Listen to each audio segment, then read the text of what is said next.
cewa an sha karawa tsakanin kungiyoyin kwallon kafar biyu amma ba a taba samun wata hatsaniya ba.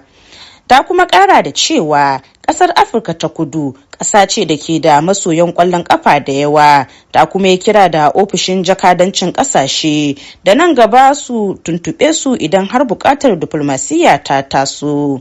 Hamza Abdullahi ɗan Najeriya ne da ke karatu a Afirka ta Kudu.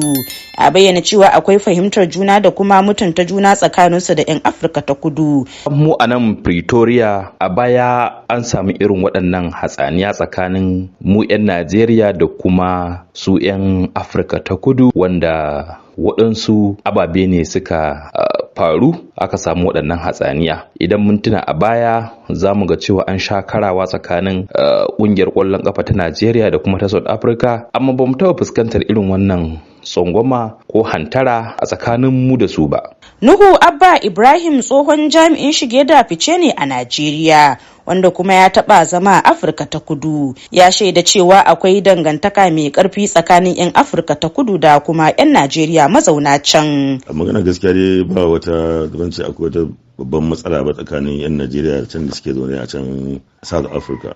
A hirarsa da muryar Amurka, Faruk Bibi Faruk mai sharhi ne kan lamuran da suka shafi yau da kullum, kuma malami a jami'ar Abuja. Ya ce ba wannan hanya ya kamata ofishin jakadancin Najeriya ya bi wajen yi wa 'yan ƙasar ta gargaɗi ba.